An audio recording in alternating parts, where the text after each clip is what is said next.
Hello my dear students, class 10 science chapter 6 में आप सब कुछ टॉपिक्स पढ़ चुके हैं। इस वीडियो में चैप्टर 6 के कुछ टॉपिक्स और पढ़ेंगे। पिछले वीडियो में आप लोग संवहन तंत्र की परिभाषा पढ़ चुके हैं। संवहन तंत्र के अंतर्गत मुख्य रूप से हृदय, रक्त नलिकाएँ, रक्त वाला शिका आते हैं। इन सब की स्टडी एक एक करके हम सब डिटेल में करेंगे। फर्स्ट है रक्त या रुधिर, ब्लड। इसको दो भागों में बांटा जा सकता है, ठोस अवयव, द्रवीय अवयव। ठोस अवयव के अंतर्गत रुधिर कणिकाएँ आती हैं और द्रव अवयव के अंतर्गत प्लाज्मा आता है। रुधिर कणिकाएँ 3 प्रकार की होती हैं, लाल रक्त कणिकाएँ या लाल रुधिर कणिकाएँ, श्वेत रक्त कणिकाएँ और platelets. RBC, red blood corpuscles, WBC, white blood corpuscles और प्लेटलेट्स। रुधिर का रंग लाल क्यों होता है? आरबीसी की उपस्थिति के कारण। आरबीसी में ऐसा क्या होता है जिससे रुधिर लाल होता है? आरबीसी में एक्चुअली हीमोग्लोबिन पाया जाता है जो रुधिर को लाल रंग प्रदान करता है। अब हम लोग सबका कार्य देख लेते हैं। लाल रक्त कणिकाएँ ये क्या करती है? O2 CO2 का वहन करती है, मतलब O2 और CO2 को ले जाती है और हीमोग्लोबिन रक्त को लाल रंग देता है। ये मैं पहले आपको बता चुकी हूँ। श्वेत रक्त कणिकाएँ शरीर को रोग मुक्त करने में सहायक होता है। प्लेटलेट्स रक्त को थक्का बनाने में सहायता करता है। एक बार फिर से सुन लीजिए, आरबीसी का क्या काम है? आरबीसी O2 और CO2 को ले जाती है और आरबीसी में जो हीमोग्लोबिन उपस्थित होता है यह रक्त को लाल रंग प्रदान करता है और आरबीसी का जीवन काल लगभग 121 दिन होता है। श्वेत रुधिर कणिकाएँ यह शरीर को रोग मुक्त करने में सहायक होता है। इसे शरीर का प्रहरी भी कहते हैं और इसका जीवन काल 1 से 4 दिन तक होता है। प्लेटलेट्स रुधिर को थक्का जमाने में सहायता करता है। अब हम लोग देख लेते हैं प्लाज्मा। प्लाज्मा पीले रंग का तरल पदार्थ होता है। इसमें लगभग 90% जल होता है तथा शेष अवयव जैविक प्लाज्मा प्रोटीन जैसे एल्ब्यूमिन, ग्लोब्यूलिन, अजैविक खनिज तत्व आदि शामिल हैं। ऐसे कह सकते हैं जो प्लाज्मा है द्रवीय पदार्थ, इसमें लगभग 90% जल होता है और 10% में ऑर्गेनिक और इनऑर्गेनिक सब्सटेंसेस घुले होते हैं। रक्तवाहिका के अंतर्गत धमनी और शिराएँ आते हैं। धमनी और शिराएँ। धमनी में शुद्ध रुधिर बहता है पल्मोनरी धमनी को छोड़कर, और शिराओं में अशुद्ध रुधिर बहता है पल्मोनरी शिरा को छोड़कर। एक बार फिर से सुन लीजिए, पल्मोनरी धमनी को छोड़कर या पल्मोनरी धमनी के अतिरिक्त और सभी धमनियों में हमेशा केवल शुद्ध रुधिर बहता है। ऐसे ही पल्मोनरी शिरा को छोड़कर और सभी शिराओं में या पल्मोनरी शिरा के अतिरिक्त सभी शिराओं में अशुद्ध रुधिर बहता है। यहाँ शुद्ध और अशुद्ध का क्या तात्पर्य है? शुद्ध का मतलब ऑक्सीकृत, जिसमें ऑक्सीजन उपस्थित हो, और अशुद्ध का क्या अर्थ है? अनाक्सीकृत, जिसमें ऑक्सीजन ना उपस्थित हो, कार्बन डाइऑक्साइड उपस्थित हो। धमनी अनाक्सीकृत रुधिर को हृदय से शरीर के विभिन्न अंगों तक ले जाती है। एक बार फिर से देखिए, ऑक्सीकृत रुधिर को हृदय से शरीर के विभिन्न अंगों तक ले जाती है। अपवाद फुफ्फुस धमनी या इसी को पल्मोनरी धमनी कहते हैं। मैं पहले आपको बताई हूँ कि पल्मोनरी धमनी के अतिरिक्त और सभी धमनियों में शुद्ध रुधिर बहता है। वही यहाँ भी कह रहा है कि ऑक्सीकृत रुधिर को हृदय से शरीर के विभिन्न अंगों तक ले जाती हैं। जो धमनियाँ होती हैं ऑक्सीकृत रुधिर को हृदय से शरीर के विभिन्न अंगों तक ले जाती हैं, केवल पल्मोनरी धमनी को छोड़कर। शिराएँ विभिन्न अंगों से अनाक्सीकृत रुधिर एकत्र करके वापस हृदय में लाती हैं। और शिराओं का क्या काम होता है कि शरीर के प्रत्येक भाग से अनाक्सीकृत रुधिर को इकट्ठा करती हैं और वापस हृदय में लाती हैं। केवल पल्मोनरी धमनी को छोड़कर। दूसरा, धमनी की भित्ति मोटी व अधिक लचीली होती है। धमनी की जो भित्तियाँ होती हैं वो क्या होती हैं, अधिक मोटी होती हैं और लचीली होती हैं, जबकि शिरा की भित्ति कम मोटी व कम लचीली होती है। धमनी में वाल्व नहीं होते, शिराओं में वाल्व होते हैं। ये धमनी ये सतही नहीं होती, ऊतकों के नीचे पाई जाती हैं। धमनियाँ सतह पे नहीं होती, ऊतकों के नीचे पाई जाती हैं, जबकि शिराएं ये सतही होती हैं, सतह पर पाई जाती हैं। ये धमनी और शिरा में अंतर हो गया। नेक्स्ट टॉपिक,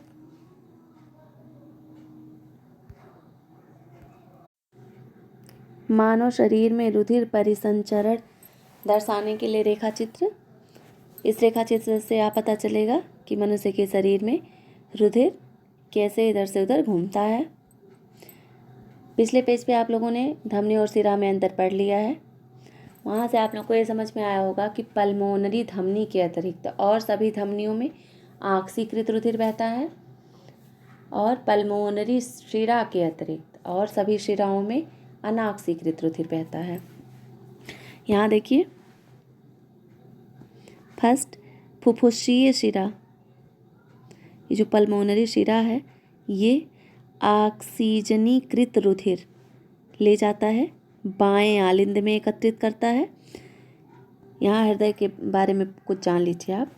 ये दायां आलिंद है, ये दायां निलय है, ये बायां आलिंद है, ये बायां निलय है। हृदय में इस प्रकार 4 कक्ष होते हैं।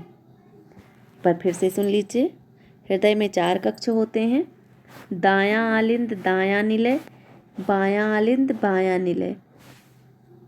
अब यहाँ देखिए, फुफ्फुसीय शिरा या इसको पल्मोनरी शिरा कहते हैं। पल्मोनरी शिरा ऑक्सीजनीकृत रुधिर को ले जाता है, बाएं आलिंद में एकत्रित करता है। मतलब यहाँ 2 जोड़ी पल्मोनरी शिराएं ऑक्सीजनीकृत रुधिर को बाएं आलिंद में लाकर एकत्रित करते हैं। यहाँ से बाएं निलय से होता हुआ या प्रमुख धमनी, जिसे महाधमनी कहते हैं, इससे ऑक्सीजनीकृत रुधिर शरीर के प्रत्येक भाग को पहुंचा दिया जाता है। मतलब बाएं निलय से एक महाधमनी निकलती है जो बहुत सारे धमनियों में बंट जाती है और जिससे शरीर के प्रत्येक अंग में शुद्ध रुधिर पहुंच जाता है, ऑक्सीकृत रुधिर।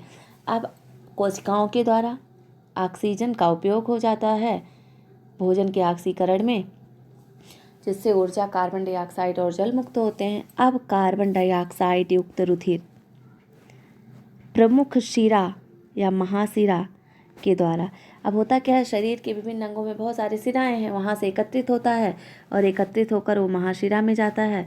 यहाँ से 3 शिराएं, ये अनाक्सीकृत रुधिर को, बी ऑक्सीजनीकृत रुधिर को दाएं आलिंद में लाकर एकत्रित करती हैं। 3 शिराएं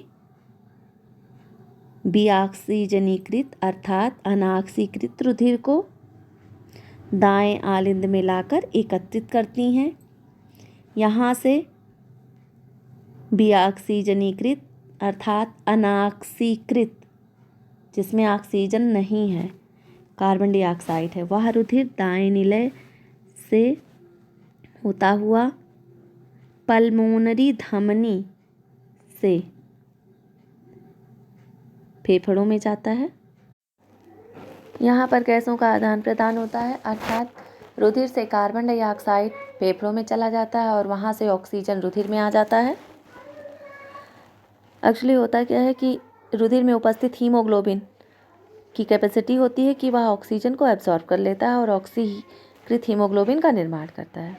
अब यहाँ से यह रुधिर ऑक्सीकृत हो गया, फिर यह शिराओं के द्वारा बाएं आलिंद में एकत्रित कर दिया जाता है, फिर वही प्रक्रिया चलती रहती है। एक्चुअली मनुष्य का शरीर एक पंप की भांति कार्य करता है जो सारे शरीर में, पूरे शरीर में रुधिर को भेजता रहता है, परिसंचरण करता रहता है। यहाँ देखिए, मानव हृदय एक पंप की तरह होता है जो शरीर में रुधिर को भेजता रहता है, रुधिर का परिसंचरण करता रहता है। आलिंद की अपेक्षा नीले की पेशीय भित्ति मोटी होती है क्योंकि नीले को पूरे शरीर में अधिक रक्तचाप से रुधिर भेजना होता है। नीले की जो पेशीय भित्ति होती है वो अधिक मोटी होती है आलिंद की तुलना में, क्योंकि नीले शरीर में रुधिर को भेजता रहता है। अब हम लोग मानव हृदय के अनुप्रस्थ काट के बारे में पढ़ेंगे। सबसे पहले हम लोग जान लेते हैं कि मनुष्य का हृदय बंद मुट्ठी की भांति दिखता है। यह दोहरी परिसंचरण तंत्र झिल्ली से घिरा होता है। इसके अंदर पेरिकार्डियल नामक द्रव भरा होता है जो हृदय की बाहरी आघातों से सुरक्षा करता है, बाहरी चोटों से सुरक्षा करता है। अब हम लोग देख लेते हैं मनुष्य के हृदय के अनुप्रस्थ काट। ये विभाजिका है। विभाजिका के द्वारा हृदय दाएं और बाएं भाग में बटा होता है। ऊपरी भाग आलिंद कहलाता है जो अधिक चौड़ा होता है। नीचे वाला भाग निलय कहलाता है या सकरा होता है। इस प्रकार हृदय में 2 आलिंद और 2 निलय होते हैं।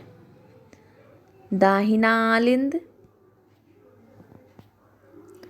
दायां निलय, बायां आलिंद और बायां निलय, 4 कक्ष होते हैं हृदय में। अब पहले ध्यान से सुन लीजिए, उसके बाद हम लोग देखेंगे। दाहिने आलिंद में 3 शिराओं के द्वारा अनाक्सीकृत रुधिर लाकर एकत्रित किया जाता है। उन शिराओं का नाम है superior vena cava. 2 superior vena cava होती हैं और एक इन्फीरियर वेना केवा होती है। एक बार फिर से सुनिए। 3 शिराओं के द्वारा अनाक्सीकृत रुधिर शरीर के प्रत्येक भाग से लाकर दाहिने आलिंद में एकत्रित किया जाता है। इन शिराओं का नाम है, 2 है सुपीरियर वेना केवा और एक है इन्फीरियर वेना केवा।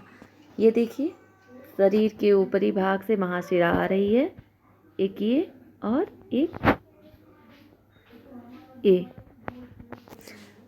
ये 2 सुपीरियर वेना केवा हैं और एक ये इन्फीरियर वेना केवा है।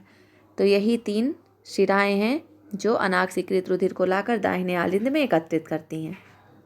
अब यहाँ से रुधिर इस वाल्व से होता हुआ दाएं निलय में जाता है और दाएं निलय से पल्मोनरी धमनी निकलती है और वह रुधिर को, ये देखिए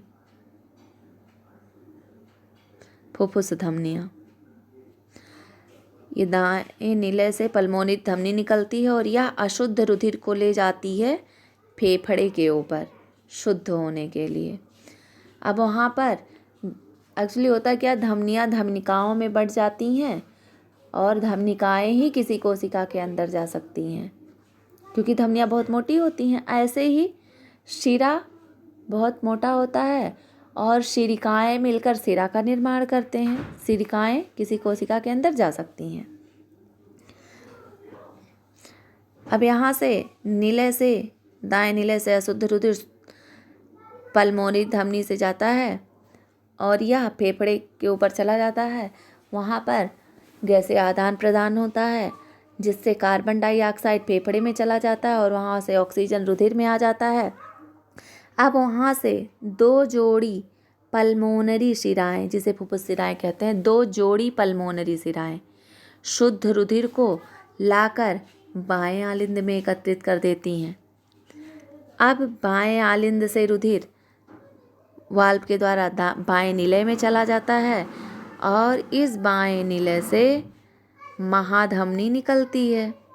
ये महाधमनी दैहिक धमनी भी कहलाती है और ये आगे चलकर बहुत सारी धमनियों में बंट जाती है जिससे शरीर के प्रत्येक भाग को शुद्ध रुधिर पहुंचा दिया जाता है। एक बार फिर से सुन लीजिए। ये मनुष्य के हृदय की अनुप्रस्थ काट है। इसमें दाहिना आलिंद, दायां निलय, बायां आलिंद और बायां निलय है।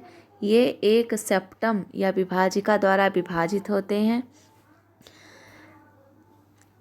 शरीर के प्रत्येक भाग से 3 शिराओं द्वारा अनाक्सीकृत रुधिर को लाकर दाहिने आलिंद में एकत्रित कर दिया जाता है। यहाँ से अनाक्सीकृत रुधिर निलय में आता है वाल्व के द्वारा और यहाँ से पल्मोनरी शिरा से होता हुआ फेफड़े में जाता है शुद्ध होने के लिए। वहाँ पर गैसीय का एक्सचेंज होता है, गैसों का आदान प्रदान होता है, जिससे रुधिर ऑक्सीकृत हो जाता है और फिर वह फुफ्फुस शिराओं यानी कि पल्मोनरी शिराओं के द्वारा 2 जोड़ी पल्मोनरी शिराओं के द्वारा बाएं आलिंद में लाकर एकत्रित किया जाता है। यहाँ से यह बाएं निलय में जाता है, फिर यहाँ से यह महाधमनी से होते हुए शरीर के प्रत्येक भाग में पहुँचा दिया जाता है। शायद अब आप लोग को मनुष्य के हृदय के अनुप्रस्थ काट के बारे में आइडिया हो गया होगा। अब हम लोग देख लेते हैं लसीका क्या है। लसीका एक तरल ऊतक है जो रुधिर प्लाज्मा की तरह होता है, लेकिन इसमें अल्प मात्रा में प्रोटीन होते हैं। लसीका वहन में सहायता करती है। एक बार फिर से सुनिए, देखिए लसीका है क्या। लसीका एक्चुअली एक तरल ऊतक है जो रुधिर प्लाज्मा की तरह होती है, बट इसमें आरबीसी नहीं होता, रेड ब्लड कार्पेसल्स नहीं होता, इसीलिए इसका रंग हल्का पीला होता है। लेकिन इसमें अल्प मात्रा में प्रोटीन होते हैं, इसमें बहुत कम मात्रा में प्रोटीन होते हैं, जबकि रुधिर में बहुत अधिक मात्रा में होते हैं। और इसमें कार्बन डाइऑक्साइड और कुछ अकार्बनिक पदार्थों की मात्रा अधिक होती है। यह भी शरीर से अशुद्ध पदार्थ को अलग करने में सहायता करता है। नेक्स्ट टॉपिक है पादपों में परिवहन। पादपों में परिवहन जाइलम और फ्लोएम के द्वारा होता है। आज के वीडियो में बस इतना ही। नेक्स्ट वीडियो में हम लोग पादपों के परिवहन को अच्छे से पढ़ेंगे। धन्यवाद।